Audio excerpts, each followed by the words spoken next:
Al principio de nuestro matrimonio, yo era el orgullo de Sofía. En las fiestas y cenas, me presentaba con un brillo en los ojos. Este es Leo, mi marido, es profesor de historia. Veía cómo la gente se impresionaba. El profesor inteligente, el tipo culto con quien se podían tener conversaciones profundas que iban más allá del mercado inmobiliario y del último cotilleo de la alta sociedad de Niterói. Yo era su contrapunto intelectual, el trofeo que la diferenciaba de las demás. Pero, con el tiempo, me di cuenta de que ella no quería un compañero para conversar, quería un accesorio para exhibir. Y, a sus ojos, el baño de oro de mi trofeo había comenzado a desvanecerse, revelando el metal común que había debajo. Mi nombre es Leo, tengo 40 años. Amo lo que hago. Enseñar historia a adolescentes en una buena escuela en la región oceánica no es un trabajo. Es una vocación. A mover los ojos de un alumno iluminarse cuando finalmente entienden las complejas redes del pasado. Mi salario no es astronómico, pero es honesto. Paga nuestras cuentas y nos permite vivir cómodamente. Yo creía que eso era suficiente. Creía que tener una pasión, una carrera con propósito, era algo digno de admiración. Para Sofía, sin embargo, se convirtió en una vergüenza. Ella trabaja en marketing de lujo. Su universo está hecho de apariencias, de estatus, de proyección de éxito. Su círculo de amistades se fue restringiendo cada vez más a los maridos de sus amigas, cirujanos plásticos, gestores de fondos de inversión, dueños de constructoras. Y yo, el profesor, empecé a desentonar. Las pequeñas pullas se convirtieron en una rutina. No te cansas. Amor, lidiar con adolescentes todo el día. Ricardo, el marido de Claudia, acaba de cerrar un contrato de 7 cifras. Si sugería un plan para el fin de semana, como una visita a un museo o un paseo por el parque da Cidade, ella suspiraba con aburrimiento. ¡Ay! Leo, qué plan de viejos. No podemos ir a un lugar más vibrante. La forma en que me presentaba en eventos sociales también cambió. El orgullo dio paso a una condescendencia disfrazada. Leo es profesor, decía, con una sonrisa que no llegaba a los ojos. Es un alma noble. Alguien tiene que educar a la próxima generación. No es así. Se me enmarcaba como un misionero idealista. Una figura casi caritativa para justificar mi ausencia en el panteón de los maridos que generaban ganancias masivas. Me elogiaba de una manera que, en realidad, me menospreciaba. El momento de la humillación final, la ruptura definitiva del trofeo agrietado, ocurrió en nuestra propia casa. Sofía organizó una cena para impresionar a una nueva pareja de amigos. Fernando, un inversor del mercado financiero, y su esposa, Patricia. El apartamento estaba impecable, el vino era caro y Sofía estaba radiante, desempeñando su papel de anfitriona perfecta. Yo, como siempre, era el actor de reparto, encargado de asegurar que las copas estuvieran llenas y de asentir con la cabeza en los momentos adecuados. La conversación, inevitablemente, giró en torno al dinero. Fernando contaba, con una arrogancia mal disimulada, sobre una apuesta de alto riesgo que hizo en la bolsa de valores y que le reportó una ganancia absurda. Sofía escuchaba, fascinada, con los ojos brillantes. Yo, intentando participar, hice lo que siempre hago, conecté el presente con el pasado.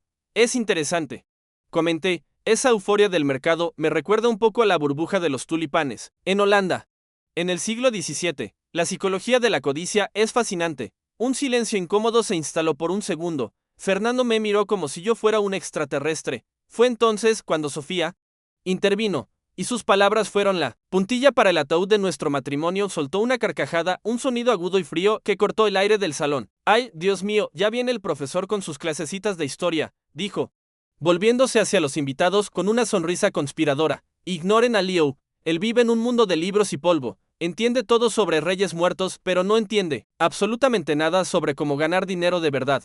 Hizo una pausa, mirándome, el desprecio en su mirada tan explícito que me sentí físicamente agredido. Por eso tengo que encargarme de nuestras finanzas y asegurar que tengamos un futuro. Si dependiera de su salario, estaríamos viviendo de alquiler y contando monedas. Luego, se volvió hacia Patricia y asestó el golpe final con un tono de falsa confidencia. Es un buen hombre, no me malinterpretes, pero, seamos sinceros, un poco. Fracasado, no, fracasado. La palabra quedó suspendida en el aire, pesada y radioactiva. Sentí que la sangre se me iba del rostro. Las miradas, de lástima de los invitados, la sonrisa triunfante de Sofía. Estaba en mi propia casa, siendo juzgado, condenado y ejecutado por un crimen que no sabía que estaba cometiendo, el de no ser lo suficientemente rico para sus estándares. No dije nada, simplemente me levanté. Pedí permiso y fui a mi despacho, cerrando la puerta detrás de mí. Más tarde, después de que los invitados se fueran, ella entró en el despacho, sin llamar. No había disculpa en su rostro, solo había irritación. ¿Era necesario todo ese drama? Solo dije la verdad. Sabes que soy yo quien nos mantiene en este nivel de vida. La miré, no con rabia, sino con una claridad desoladora. Tienes razón, dije, con voz tranquila. Se sorprendió por mi conformidad. La vi, ya no como mi esposa, sino como una extraña con valores fundamentalmente diferentes a los míos. Me llamó fracasado porque mi cuenta bancaria no era tan grande como la de los maridos de sus amigas. Esa noche, mirando mi propio reflejo en el cristal oscuro de la ventana, decidí que tenía razón. Era un fracasado, pero no por falta de dinero. Mi fracaso fue haber permitido, durante años, que ella se convirtiera en la única e implacable evaluadora de mi valor como hombre. La humillación dolió, pero también me liberó. Y mi verdadera reconstrucción comenzaría la mañana siguiente, no con una inversión arriesgada en la bolsa de valores, sino con la primera carrera de 5 kilómetros en la costanera que no hacía en más de una década. La humillación de la noche anterior fue la alarma más brutal y eficaz que he tenido. Me desperté a las 5 de la mañana, antes incluso de que el sol pensara en salir sobre Niterói. Sofía dormía profundamente a mi lado, ajena a la revolución silenciosa que ocurría a centímetros de distancia. Me puse unos viejos pantalones, cortos de correr y un par de zapatillas que no veían la luz del día desde hacía años. Bajé a la costanera desierta. El aire frío de la madrugada me dolió en los pulmones. Un choque bienvenido que me sacó del letargo. Y entonces empecé a correr. El primer kilómetro fue un infierno. Cada paso era una batalla. Mis pulmones ardían, mis músculos, adormecidos por la complacencia, gritaban en protesta. La voz de Sofía resonaba en mi cabeza, sincronizada con mis pesadas zancadas. Fralca al saldo, pero entonces algo cambió. Me concentré en el sonido de mis propias pisadas en la acera, en el ritmo de mi respiración jadeante, y un nuevo lema comenzó a formarse, más fuerte que su eco: yo puedo, yo puedo. No corrí los 5 kilómetros que me prometí a mí mismo, apenas aguanté 3, pero cuando me detuve, inclinado, con las manos en las rodillas, jadeando bajo el cielo que comenzaba a clarear, no me sentí un fracasado. Me sentí un superviviente. Volví a casa empapado de sudor y exhausto, pero con una claridad que el café nunca me dio. Sofía estaba en la cocina, preparando su batido verde. Me miró de arriba abajo, con una mezcla de sorpresa y desdén. ¿Te has vuelto loco?, preguntó. ¿Corriendo a estas horas? Necesitaba aire. Respondí, pasando a su lado para coger un vaso de agua. La dinámica entre nosotros cambió esa mañana. Dejé de intentarlo. Dejé de iniciar conversaciones que morían en la orilla. Dejé de buscar su aprobación para mis ideas. Dejé de esperar un elogio que nunca llegaba. Me volví educado pero distante, un compañero de piso funcional. Sus monólogos sobre los logros de los maridos de sus amigas ahora eran recibidos con un asentimiento de cabeza y un qué bien. Antes de que me retirara a mi despacho, mi indiferencia, me di cuenta, la molestaba mucho más que mis intentos. De conexión a la carrera matutina se convirtió en un ritual sagrado, mi primer acto de rebelión y autoconstrucción del día. Pero la reconstrucción no era solo física, era intelectual. Siempre tuve el sueño de crear un podcast de historia en media hora. Para desmitificar el pasado para los profanos, era un proyecto que le mencioné a Sofía años atrás, y que ella descartó como una pérdida de tiempo que no paga las cuentas. Esa semana, compré un buen micrófono y pasé mis noches en el despacho, ya no lamentando la distancia de mi esposa, sino escribiendo guiones, investigando, grabando. La pasión por mi profesión, que ella intentaba apagar, encontró un nuevo canal para fluir. Empecé a llenar mi vida con las cosas que amaba. Retomé el contacto con un viejo amigo de la universidad, Marcos, también profesor, con quien solía pasar horas en acalorados debates en cafés. Quedamos para tomar una cerveza. La conversación fluyó fácil, llena de risas y de ideas. Hablamos de libros, de política, de la vida. Al volver a casa esa noche, me di cuenta de lo hambriento que estaba de una conexión intelectual genuina. Sofía veía mi transformación con una creciente desconfianza. Estaba más delgado, más enérgico y, lo peor de todo para ella, más feliz. Y mi felicidad ya no era un proyecto suyo, era una empresa privada de la que ella no era accionista. Su poder sobre mí se basaba en mi necesidad de su aprobación, y esa necesidad estaba muriendo. El enfrentamiento llegó un viernes por la noche. Me estaba arreglando para salir con Marcos de nuevo. Sofía entró en la habitación. ¿A dónde vas?, preguntó, con tono casual pero con los ojos afilados. Voy a tomar una cerveza con Marcos, respondí. Cancela, dijo, como si fuera lo más obvio del mundo. Fernando y Patricia nos han invitado a una cena de última hora en un restaurante nuevo. Es una gran oportunidad de networking para mí. El antiguo Liu habría cancelado sin dudarlo. Se habría disculpado con su amigo y habría pasado la noche en silencio al lado de Sofía, desempeñando su papel de marido en trofeo. Pero el antiguo Liu se había quedado atrás en algún lugar en el tercer kilómetro de esa primera carrera. No puedo, Sofía, dije tranquilamente, mirándola por el espejo. Ya tengo un compromiso. Se quedó boquiabierta. ¿Un compromiso? Una cerveza con tu amiguito profesor es más importante que una cena que puede conseguirme un nuevo cliente. Me volví para mirarla, la calma en mi rostro, desarmando la furia en sus ojos. Sí, dije. La palabra simple, pero cargada con el peso de una década de sumisión. Para mí, hoy, lo es. Fui a tomar mi cerveza. Tuve una noche excelente. Cuando volví a casa, la encontré en el salón con los brazos cruzados, esperándome, lista para la batalla que creía que tendría. Pero ya no estaba interesado en luchar. Pasé a su lado, dije buenas noches y fui a mi despacho. Cerré la puerta. Me senté en mi silla y miré el guión de mi próximo episodio del podcast. El tema era la caída del Imperio Romano. Ella gritaba desde el otro lado de la puerta, hablando de egoísmo, de oportunidades perdidas, de cómo yo estaba raro, y me di cuenta, con una claridad que ya no dolía más, que no hablábamos el mismo idioma. Ella estaba de luto por la pérdida de un activo social que yo representaba. Yo, silenciosamente, desde mi lado de la puerta, estaba celebrando la independencia de mi propia nación. La reconstrucción, entendí esa noche, no era un proyecto para arreglar nuestro matrimonio, era un plan de fuga para darme la fuerza necesaria para sobrevivir al inevitable fin de este. Mi negativa a asistir a la cena de negocios de Sofía marcó el principio del fin. La guerra fría que se instaló en nuestro apartamento se convirtió en la nueva normalidad. Me trataba con un silencio gélido, un castigo por mi insubordinación. Yo, a mi vez, correspondía con una indiferencia pulida. La energía que antes gastaba intentando descifrar sus humores y anticipar sus críticas, ahora la canalizaba hacia mis propios proyectos. El apartamento, antes el escenario central de mi vida, se convirtió en una simple base de operaciones, un lugar donde dormía y trabajaba antes de salir a vivir de verdad. Mi podcast, Historia en Media Hora, comenzó a ganar una atracción que nunca esperé. Lo que empezó como un hobby, en mi despacho, una forma de dar rienda suelta a mi pasión, encontró un público. El número de descargas crecía cada semana. Empecé a recibir correos electrónicos y comentarios de oyentes de todo Brasil. Eran estudiantes que usaban los episodios para prepararse para el examen de acceso a la universidad, conductores de aplicaciones que escuchaban para pasar el tiempo en el tráfico, personas que, como yo, simplemente amaban aprender. Un mensaje, en particular, me marcó. Era de una joven de Manaos que decía: Profesor Liu, gracias a sus historias me hicieron sentir menos sola con mis libros. Usted tiene un don. Leí ese mensaje y sentí una oleada de validación tan pura y poderosa que mis ojos se llenaron de lágrimas. Durante años busqué la aprobación de una sola persona, Sofía, que veía mi pasión como un defecto. Y ahora, extraños a miles de kilómetros de distancia me estaban diciendo que lo que hacía tenía valor. Esa noche abrí una nueva cuenta bancaria separada de nuestra cuenta conjunta y la llamé Proyecto Podcast cuando una pequeña plataforma de audio me ofreció un modesto contrato de patrocinio. Fue a esa cuenta la que fue el dinero. Fue un paso simbólico y práctico. Estaba construyendo mi propio pequeño imperio, uno fundado en el conocimiento y la pasión, no en el estatus. Sofía, por supuesto, veía mi creciente entusiasmo con desconfianza y desprecio. Pasas más tiempo hablando con ese micrófono que conmigo, dijo una noche, con sarcasmo. La ironía de su declaración pareció pasarle desapercibida. No respondí. Simplemente continué editando mi próximo episodio sobre el ascenso y la caída de Cleopatra. La confrontación final no fue una explosión, sino una demolición controlada y silenciosa. El detonante fue el evento social más importante del año para Sofía, la gala anual de su empresa. Era un evento de gala, de etiqueta, donde se cerraban grandes negocios y las apariencias lo eran todo. En las semanas previas al evento, la presión comenzó. Necesitas un traje nuevo, anunció un día. Ese smoking tuyo parece viejo. Necesitas cortarte el pelo. Y, por el amor de Dios, hagámonos un blanqueamiento dental. Escuchaba todo, con un distanciamiento casi clínico. No le hablaba a su marido, estaba preparando un accesorio para su gran noche. En la semana de la fiesta, llegó a casa con una caja de una tienda de diseño.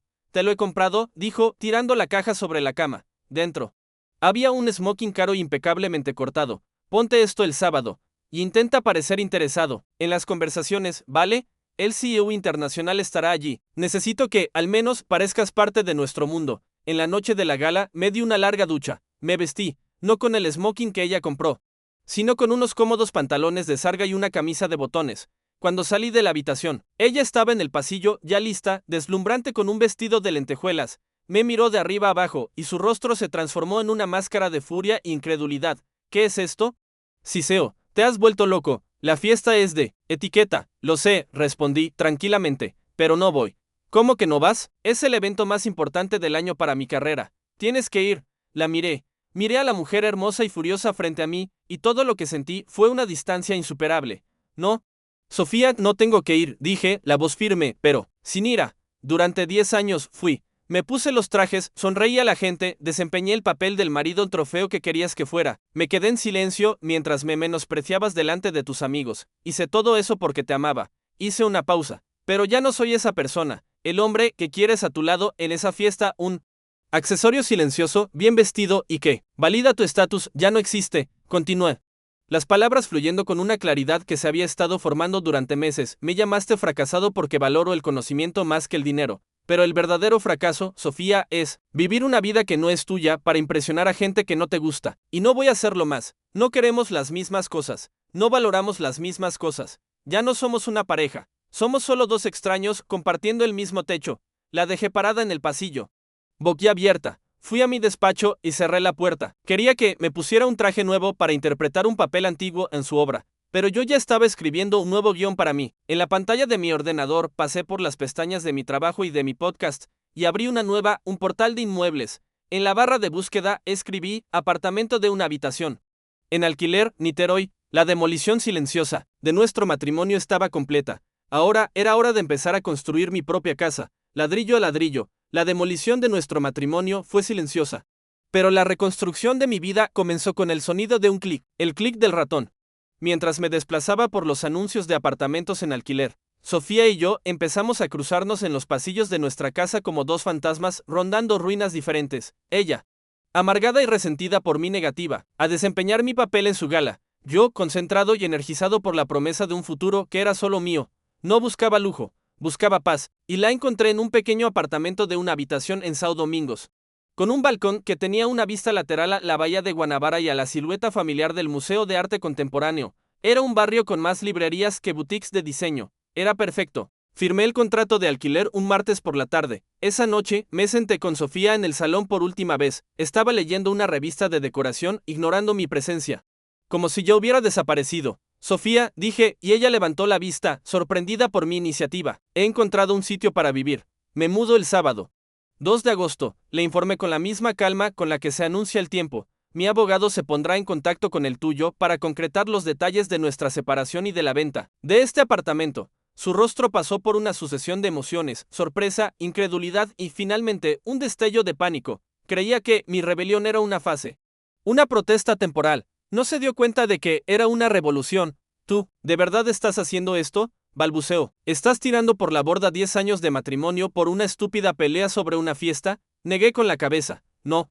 Sofía, no es por la fiesta. La fiesta fue solo el último síntoma de una enfermedad que duraba años. No estoy tirando nada por la borda. Estoy intentando salvar lo que queda de mí. Y no voy a sobrevivir sin ti, como una vez insinuaste. Voy a vivir. Por primera vez en mucho tiempo, voy a vivir mi propia vida. Los días siguientes los dediqué a empaquetar. Fue un proceso catártico. Miraba cada objeto y hacía una evaluación. ¿Esto pertenece a Leo? ¿O pertenece al marido de Sofía? El smoking caro que me compró, lo dejé en el armario para ella. Los vinos caros que elegía para impresionar a los invitados se quedaron en la bodega. Pero mis libros de historia, mis ediciones raras, mis apuntes de clase, todo eso fue cuidadosamente a las cajas. La caja de fotos antiguas de la universidad. La colección de monedas que heredé de mi abuelo. No solo estaba empaquetando pertenencias, estaba curando mi identidad, separando lo que era mío de lo que era de ella, lo que era real de lo que era actuación. El sábado, mi amigo Marcos llegó con su camioneta para ayudarme. Mientras cargábamos las cajas, Sofía se quedó encerrada en la habitación. No hubo despedida. Cuando se colocó la última caja en la camioneta, volví al apartamento por última vez. Parecía extrañamente vacío, despojado no solo de mis objetos, sino de la energía que invertí en él durante una década. Sobre la mesa de centro de la canegra que tanto amaba. Dejé mi copia de la llave, un gesto final y silencioso. No miré. Atrás, la llegada a mi nuevo apartamento fue gloriosa. Estaba completamente vacío, oliendo a pintura fresca. Las paredes blancas eran un lienzo en blanco. La vista desde mi balcón era mi nueva perspectiva. Esa noche, después de que Marcos se fuera, no deshice las cajas. Pedí una pizza, me senté en el suelo de mi salón vacío, abrí una cerveza y puse a sonar en mi móvil el primer episodio de mi podcast. Escuché mi propia voz, segura y apasionada, hablando de los grandes descubrimientos, del coraje de explorar lo desconocido, y allí comiendo pizza en el suelo, rodeado por el desorden organizado de mi nueva vida. Sentí una felicidad tan profunda y real que me hizo reír solo. La reconstrucción ya no era un plan, era mi realidad. Dediqué uno de los rincones del salón para montar mi pequeño estudio de grabación. Pinté la pared de un azul profundo que siempre me encantó y que Sofía siempre consideró demasiado oscuro. Compré un sillón cómodo y una buena lámpara de lectura. Poco a poco, el espacio se fue convirtiendo en mío. El jueves siguiente, casi 2 semanas después de la mudanza, era 31 de julio de 2025. Estaba en mi nuevo despacho, preparando el guión para el próximo episodio. El tema era el Renacimiento. Escribía sobre cómo, después de la Edad Media, Europa redescubrió el arte, la ciencia, la filosofía. La belleza del individuo. La metáfora era tan obvia que me hizo sonreír. Mi teléfono vibró. Era una notificación de mi podcast, un nuevo récord de descargas y un correo electrónico. Era de una pequeña editorial, elogiando mi trabajo y preguntando si alguna vez había pensado en convertir mis clases en un libro, mientras hablaba sobre el renacimiento al micrófono. Mirando por la ventana de mi propio apartamento la ciudad, que se extendía abajo, sonreí. Sofía me llamó fracasado porque yo, supuestamente, vivía en el pasado, pero estaba equivocada. En realidad, solo estaba estudiando. Y ahora, finalmente, estaba listo para comenzar mi propio renacimiento. Pasaron 2 años desde la noche en que salí de aquel apartamento en Icaraí, llevándome solo mis cajas y mi dignidad herida. Hoy, en esta tarde de jueves 31 de julio de 2025, el mundo parece otro. Desde la ventana de mi despacho, en mi propio apartamento en São Domingos, la vista de la bahía de Guanabara es la misma, pero la veo con otros ojos. Ya no con la sensación de estar atrapado en una vida que no era mía, sino con la calma de un hombre que finalmente ha encontrado su lugar en el mundo. La propuesta de la editorial, que pareció un sueño lejano en esa noche solitaria, se convirtió en un libro de verdad. Historia en media hora, descomplicando el pasado para entender el presente, se lanzó hace 6 meses. No se convirtió en un bestseller nacional, pero encontró su público. Fue adoptado por escuelas, elogiado en blogs de educación y lo más importante para mí, continuó generando correos electrónicos de lectores que, como la joven de Manaos, se sintieron inspirados a aprender. Seguí dando clases, pues mi amor por el aula nunca disminuyó, pero ahora también era un autor. El profesor fracasado había encontrado una nueva voz, y la gente estaba escuchando. El divorcio finalizó de forma limpia, pero fría. El apartamento, que un día fue nuestro, se vendió y el dinero se dividió según la ley. La última conexión burocrática con Sofía fue cortada. A veces oía noticias de ella a través de amigos en común. Se había mudado a un apartamento más pequeño en la zona sur de Río. Continuaba en su círculo social de apariencias, saltando de una relación a otra con hombres que encajaban en su criterio de éxito. Pero, según los cotilleos, nada parecía durar. Estaba atrapada en su búsqueda incesante de un trofeo más grande y brillante, sin darse cuenta de que la felicidad no estaba en la estantería, sino en la construcción. Mi reconstrucción, que comenzó con una dolorosa carrera en la costanera, se había convertido en un estilo de vida. El cuerpo que descuidé estaba fuerte y sano. La mente, que había dejado que fuera definida por su opinión, estaba afilada y creativa. No estaba saliendo con nadie en serio. No por falta de oportunidad, sino por elección. Estaba saboreando mi propia compañía, la libertad de decidir mi propio menú, mi propia programación de fin de semana, mi propia vida. Ya no era la mitad de una pareja disfuncional. Era un hombre completo. El encuentro final tuvo lugar en el lanzamiento de mi libro, en una gran librería en el centro de Niterói. El lugar estaba lleno. Mis alumnos, colegas, profesores, amigos y los oyentes del podcast que se convirtieron en lectores. Estaba en una pequeña mesa, firmando ejemplares, conversando con la gente. Nunca me había sentido tan realizado.